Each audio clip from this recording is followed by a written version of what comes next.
So right now we're going to make is creamy leek and potato. That's the base for many things. So you can do simple creamy leek and potato. You could then turn it into a corn chowder. You could turn it into a fish chowder. So this recipe, it's nice to know how to do it because you can do so many recipes with it.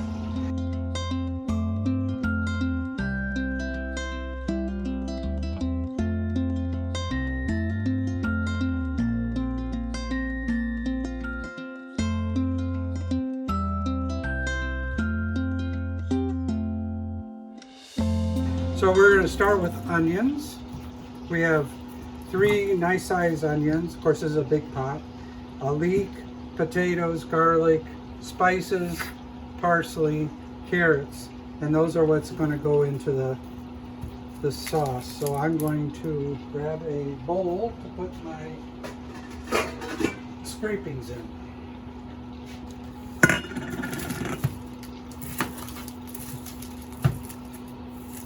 I've already started some onions cooking, and it looks like they want to come off the heat for a little bit.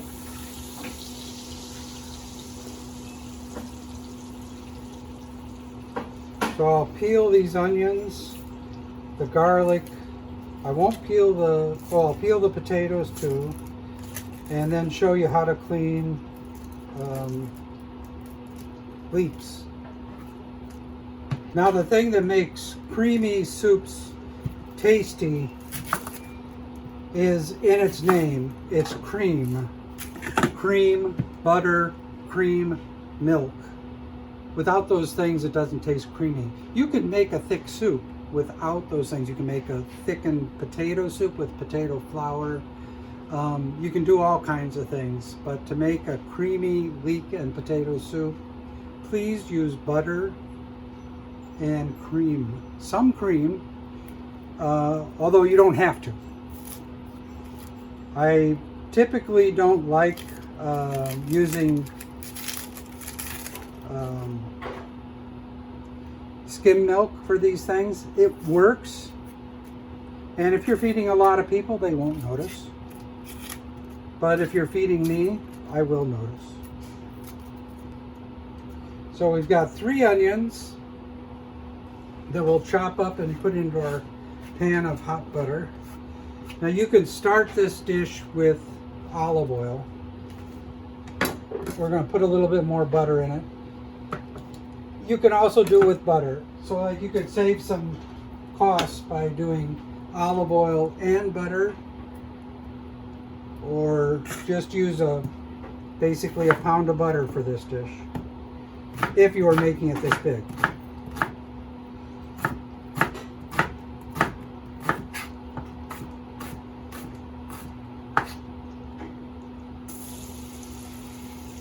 With olive oil or a light oil, you can get a bit better caramelization with the onions because butter will burn and stick to the bottom of the pan fairly easy. So it's not the best way to do it. It gives you a nice buttery taste. It works. And since now the butter is melted and doing its work,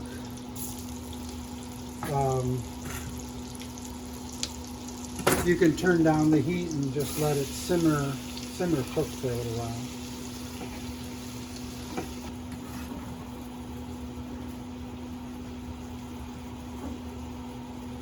while. Okay, so we've got our onions in there,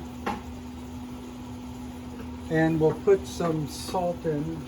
What do I do with the salt? There it is.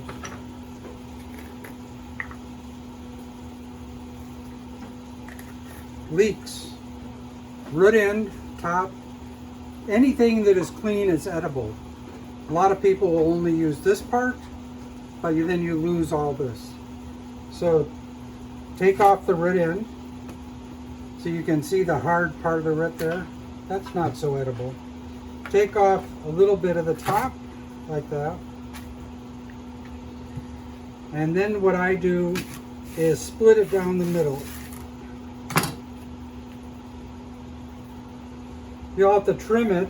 This one will need trimmed, but I'll show you what. So you can see where there's dirt in the soil. You know, as the leeks are growing up, they get dirty. And that's why people usually don't go beyond this area. But you can just rinse it off. So when you're doing it, you just pull the individual leaves apart like this, checking for the dirt and debris that's in there. Now see, like this piece right here, that's all good leek. These two need to be trimmed. This one probably yes. And then these two are pretty darn good.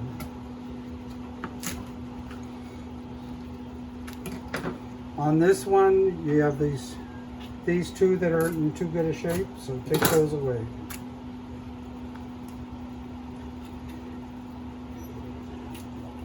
And you got some pieces here that are dried out, only because it's been sitting around for a while.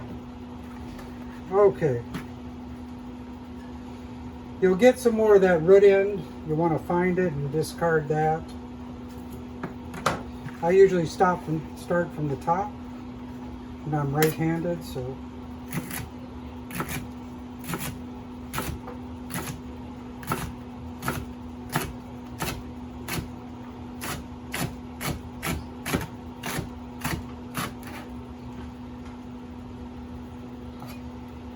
Now if you miss some dirt, you just watch what you're cutting, and you can always rinse these pieces in a bowl of water. I have seen leeks. Some people like to chop up leeks very fine. I just like to do them in those half rounds.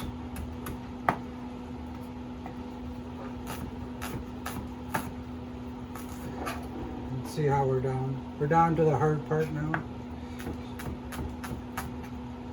There we go, we got it. Okay, leeks go into your onions. Okay, see, it's cooking away now. Next step is some carrots.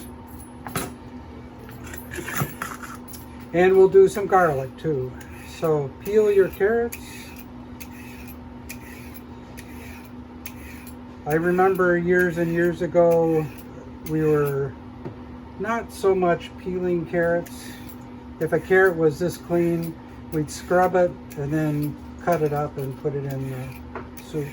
Same with the potatoes. You know, we were always trying to get as much nutrition in the soup as we could. You can do either way. But remember that if it's the root, like this underground vegetable, like this carrot or potato, that just make sure they're clean. So one thing worse about eating soup, whoops, is if you get grit in your teeth, and you can taste tiny bits of grit.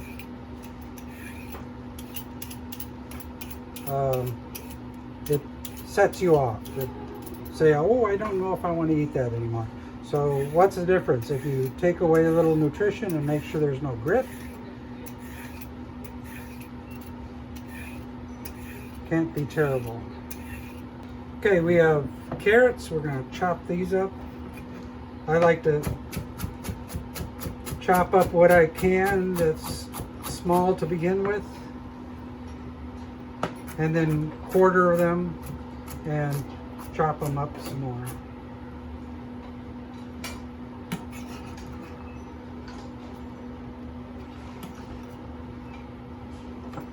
Whoops.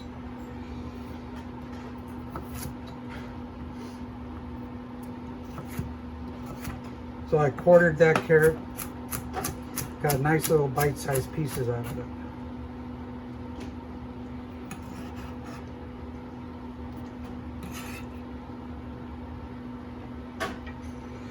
This is my warning for chopping vegetables. If you have a dull knife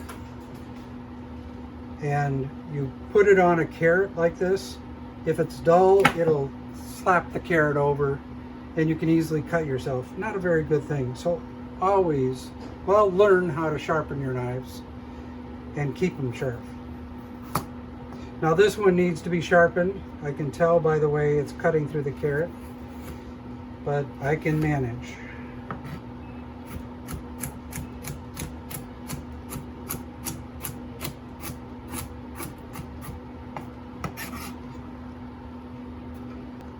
We're almost done with the carrots, and then we're on to the potatoes.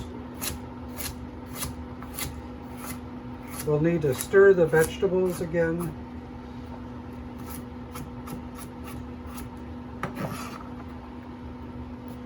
Okay, we'll get the heat turned up on the vegetables. You can see, if you can see it, the butter isn't burning to the bottom, so that's a good sign. So we'll just keep on stirring it every once in a while. Just don't forget about it. So now we're going to peel the potatoes.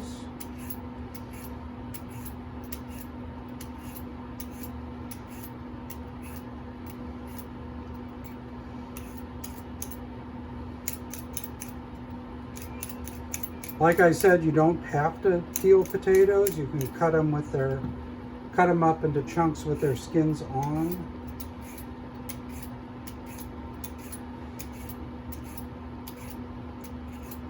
I always make sure that I work with a good peeler. This is like one of those essential tools in your cupboard. You don't have to put garlic in this dish, but I'm going to put some in because I want to. So we'll put in about six or seven cloves of garlic that I'll mince up fine.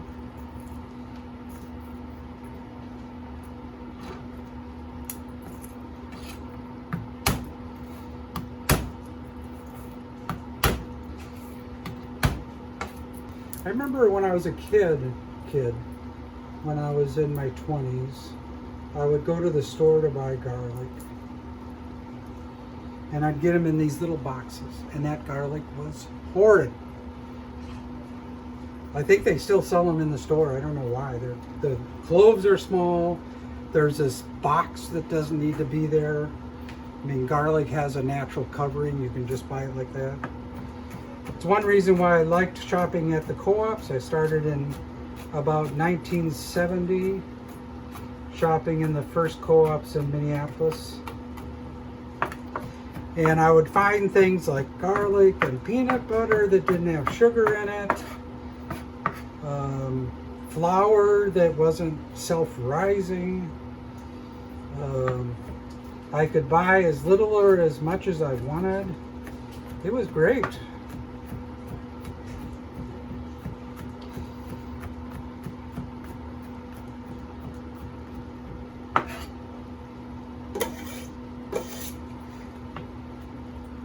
So, a pile of garlic just went in there. And now we'll start cutting up our potatoes. Okay, potatoes are next. So, I cut them into bite-sized pieces. There's red potatoes and russets. You could use Yukon Golds. They have a little gold tint and would turn your soup sometimes into a little gold tint. The reds are nice sometimes because you can keep them a little bit more solid than russets. Russets tend to break down more. Now, after I get all these potatoes in here, you could put in vegetable broth. I'm just going to use hot water because I'm using cream and that'll give us a lot of flavor. I'm using some cream, some whole milk and some cream.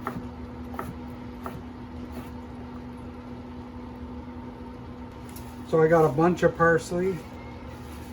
This is flat leaf parsley, so you have to cut it twice. The curly parsley, you can pretty much just chop off the tops and you'll be doing just fine.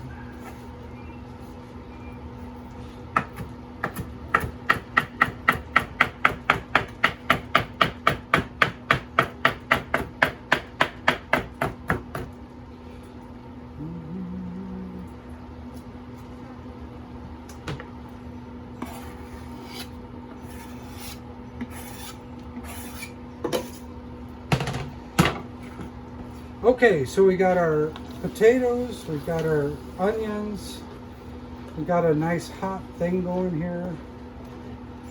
It hasn't stuck to the bottom. I'm going to stir it around for a little bit. 4 cups of water might bring the level up to the top of the potatoes. And it looks like it did. And because that was hot water, it's just going to take a few minutes for those potatoes will start to simmer nicely. So we'll find the lid for that and put that on. So this is a creamy based soup. So you're going to be making a roux with the soup. And what I have is 1 3 quarts of milk, some whipping cream, salt, pepper, and dill. So I'm going to start melting some butter in here to make my roux. The roux is always equal amounts in weight of butter and flour. So I've got about a half a pound of butter, maybe a little bit more, and a half a pound of flour. As this melts,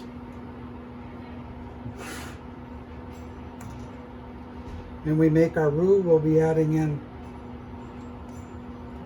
the milk and cream. Milk and cream usually is really cold. So it's critical to do this as quickly as you can so you can warm up your milk to the point where your roux will thicken, but not burn everything.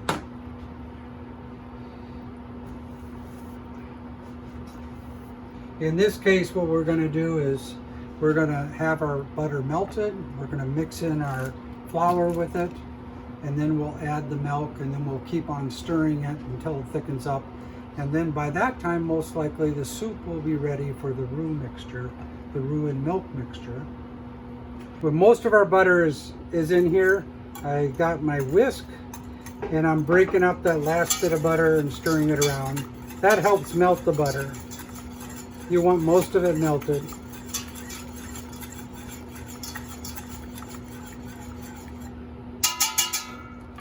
And then dump your flour in.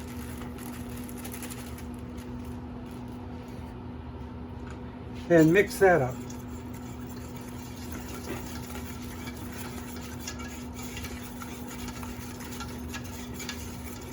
That is your basic roux. If you were making a gumbo, you would let this cook until it browns, almost like chocolate. And you can at least easily find some cookbooks that show you the different colors of the different roux to use with the different recipes. We're using the lightest color roux we can. Now we're going to be adding some milk to it.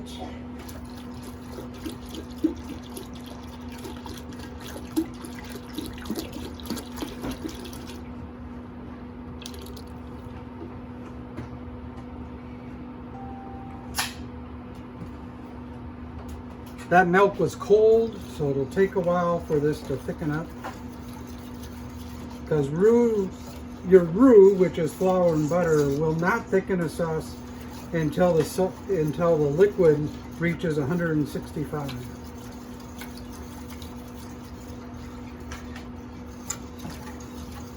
We can take a look at our soup here.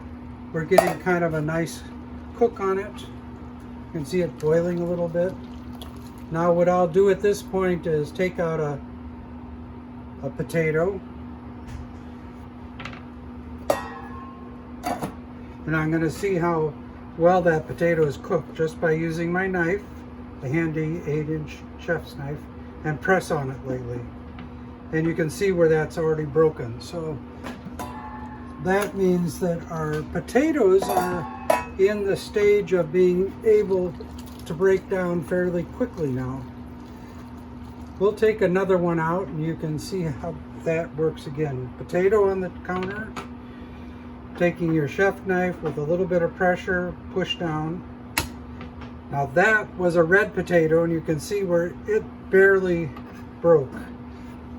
The other one was a russet potato.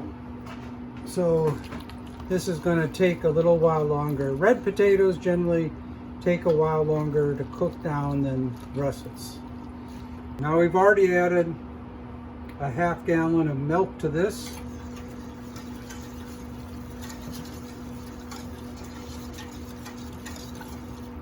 And we'll add some salt and pepper.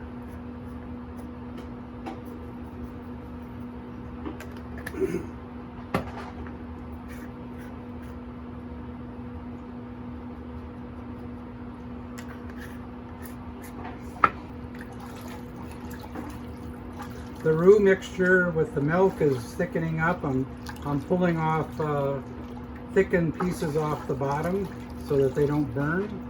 This is an easy soup to burn.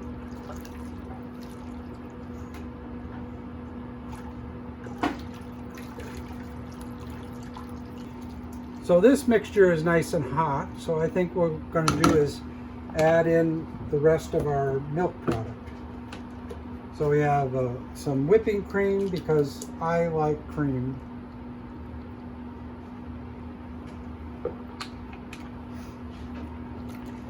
I can really tell the difference, the mouthfeel difference between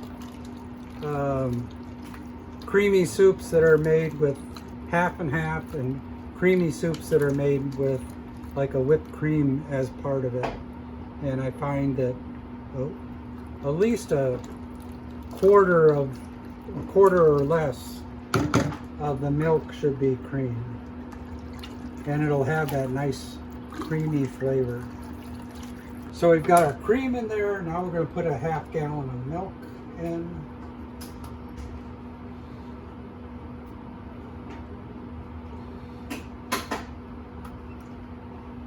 This is of course whole milk.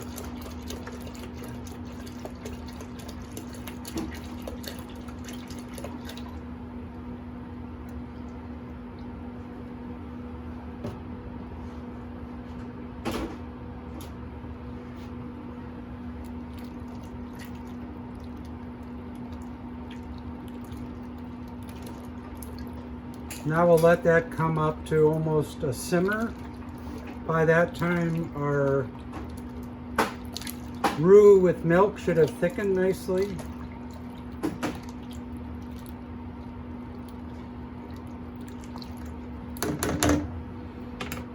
We're going to stir this roux milk mixture up.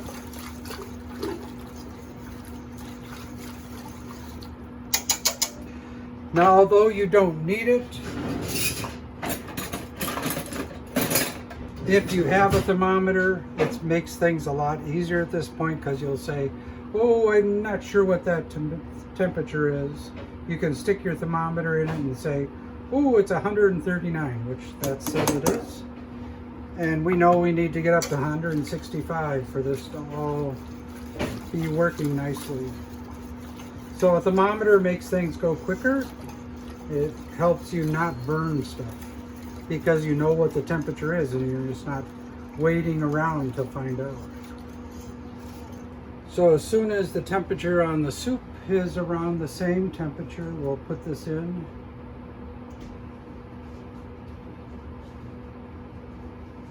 We're getting real close.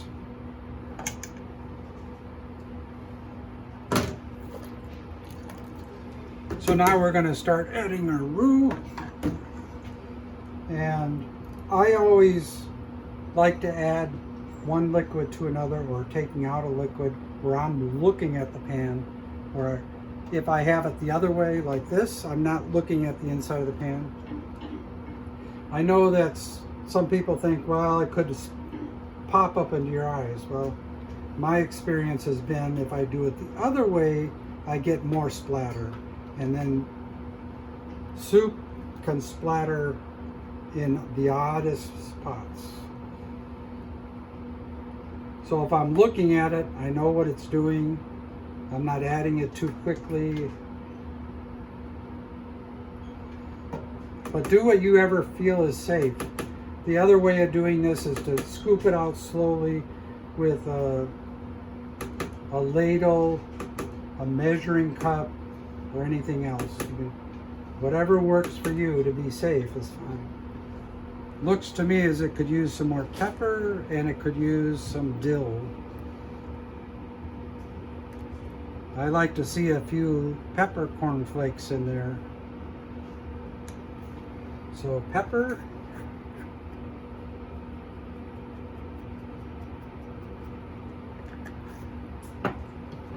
And dill.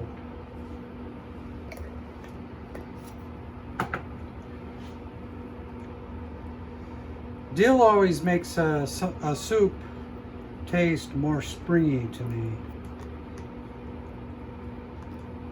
And dry dill is great.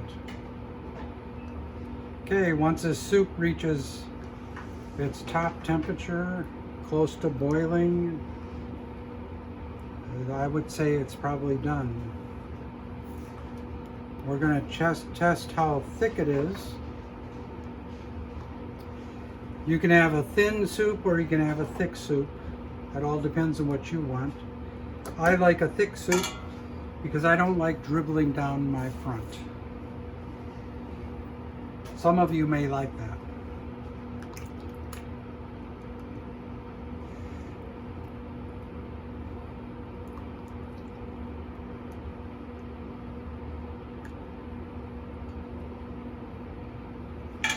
So you can see that it leaves a sheen on the plate.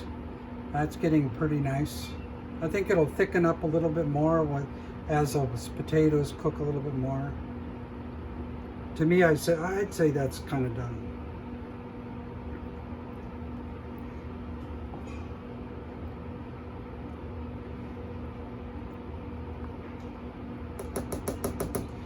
So this is creamy potato soup. Could be creamy corn chowder. It could be creamy or fish chowder. You usually call it fish chowder. It could be lobster chowder. There's a lot of different creamy soups out there. This is like the base of making the creamy chicken wild rice soup. So there you go, one more soup.